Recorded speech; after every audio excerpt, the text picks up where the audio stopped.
Bharat DeepSeek की नकल क्यों नहीं कर सकता?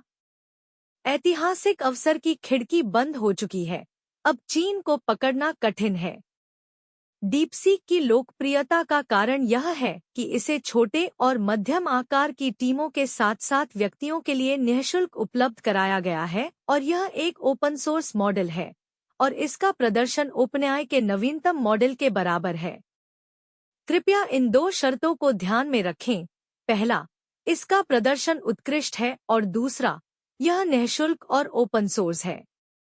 हालांकि हमने सबसे महत्वपूर्ण कारक को अनदेखा कर दिया है।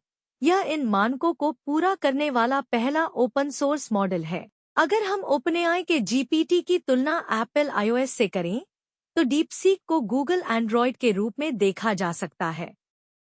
एंड्रॉयड एकाधिकार वाला ऑपरेटिंग सिस्टम केवल इसलिए नहीं बना क्योंकि यह निःशुल्क, ओपन सोर्स और शक्तिशाली था, बल्कि इसलिए भी क्योंकि यह पहला सच में open source mobile operating system था।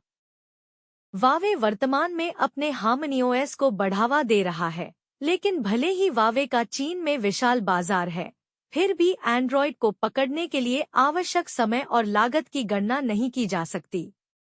दूसरे शब्दों में, डीपसीक ने कुछ ही महीनों में V3 और A1 जैसी प्रमुख संस्करण जारी किए हैं और वैश्विक पहचान प्राप्त कर ली है। यह तकनीकी दिग्गजों और व्यक्तिगत उपयोगकर्ताओं के लिए डिफ़ॉल्ट ओपन सोर्स मानक बन गया है। डीपसीक के आधार पर एक पारिस्थितिकी तंत्र विकसित करना और दोहराना एक सामान्य प्रवृत्ति बन गई है। अन्य ओपन सोर्स बड़े मॉडल को डीपसीक को चुनौती देने के लिए अधिक समय और संसाधनों का निवेश करना होगा, जो डीपसीक की बुद्धिमत्ता का प्रमाण है। भारत ने पूरी तरह से इस अवसर को खो दिया है और भविष्य में डीपसीक पर आधारित एप्लीकेशन विकसित करने की रणनीति अपनाना एक समझदारी भरा विकल्प होगा। अब बात करते हैं कि भारत को डीपसीक जैसे बड़े मॉडल विकसित करने में किन चुनौतियों का सामना करना पड़ता है। भारत में समस्या डेटा सेंटर की नहीं, बल्कि डेटा की है। हालांकि भारत के डेटा सेंटर चीन और अमेरिका से 20 साल पीछे हैं, लेकिन इससे भी गंभीर समस्या यह है कि भारत का इंटरनेट एक संपूर्ण पारिस्थितिकी तंत्र इकोसिस्टम नहीं है, बल्कि यह अमेरिकी इंटरनेट का एक परिशिष्ट एपेंडेज है। चीनी भाषा की विशिष्ट प्रकृति और चीन के बंद लेकिन विशाल इंटरनेट के कारण चीनी इंटरनेट अंग्रेजी इंटरनेट के बाद दूसरा सबसे बड़ा स्वतंत्र पारिस्थितिकी तंत्र बन गया है। चीनी कंपनियों ने बाइडू, अलीबाबा, बाइटडांस जैसी प्रसिद्ध आईटी कंपनियों का विकास एक विस्तृत इंटरनेट इकोसिस्टम के आधार पर किया है। चीन के विशाल इंटरनेट उपयोगकर्ता आधार के कारण प्रतिदिन भारी मात्रा में डेटा उत्पन्न होता है। इसके अलावा चीनी सरकार डिजिटल प्रशासन ई-गवर्नमेंट को वैश्विक स्तर पर सबसे अधिक बढ़ावा देने वाली सरकारों में से एक है और चीन का डिजिटलीकरण अन्य देशों की तुलना में कहीं आगे है। यही कारण है कि चीनी कंपनियों के पास एआई मॉडल को प्रशिक्षित करने के लिए प्रचुर मात्रा में डेटा उपलब्ध है। हम देख सकते हैं कि ओपनएआई के नवीनतम मॉडल में चीनी सोच के संकेत दिखाई देते हैं, जिससे यह स्पष्ट होता है कि इसने डीपसीक जैसे चीनी मॉडलों से डेटा प्राप्त करना शुरू कर दिया है। इसका कारण यह है कि अंग्रेजी भाषा के डेटा का उपयोग लगभग समाप्त हो चुका है और प्रदर्शन सुधारने के लिए चीनी डेटा का उपयोग करना अनिवार्य हो गया है। चीन की तुलना में भारत का डिजिटलीकरण कम से कम 20 वर्ष पीछे है। भारत के पास आज भी कोई वैश्विक प्रभावशाली ऐप नहीं है। भारतीय डेटा गूगल, मेटा, माइक्रोसॉफ्ट और एप्पल जैसी अमेरिकी टेक दिग्गज कंपनियों के नियंत्रण में है। भारत में एक बड़ा एआई मॉडल विकसित करना केवल एक सपना मात्र है, क्योंकि ये कंपनियां भारत को डेटा उपलब्ध नहीं कराएंगी, बल्कि इसके बजाय भारतीय कंपनियों को अपने डेटा का उपयोग करने से रोकने के लिए बाधाएं खड़ी करेंगी और अपने एकाधिकार, मोनोपोली की रक्षा करेंगी।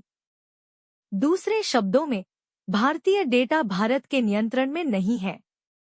यह पूरी तरह से अमेरिका के नियंत्रण में है। यही मूल कारण है कि यूरोपीय संघ, EU, जापान और दक्षिण कोरिया भी बड़े एआई मॉडल विकसित नहीं कर पाए हैं। उनके पास स्वतंत्र इंटरनेट पारिस्थितिकी तंत्र नहीं है और उनका डेटा या तो अपर्याप्त मात्रा में है या अमेरिकी कंपनियों के नियंत्रण में है। अब चर्चा करते हैं कि क्या भारत दुनिया का सबसे बड़ा डेटा सेंटर बना सकता है, जैसा कि उसने दावा किया है। वास्तविकता यह है कि भारत का वातावरण डेटा सेंटर बनाने के लिए उपयुक्त नहीं है।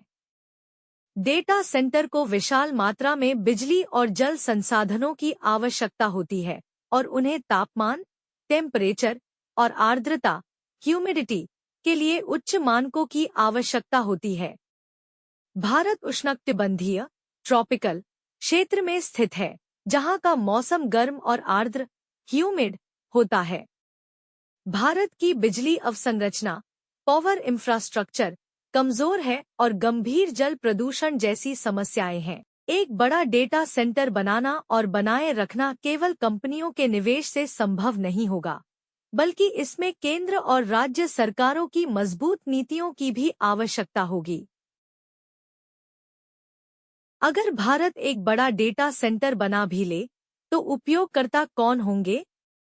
चीन के गिज़हू प्रांत का उदाहरण ले। यह क्षेत्र ऊंचाई हाई एल्टीट्यूड पर स्थित है, जहां का मौसम ठंडा, कूल क्लाइमेट और जल संसाधन प्रचुर मात्रा में उपलब्ध हैं।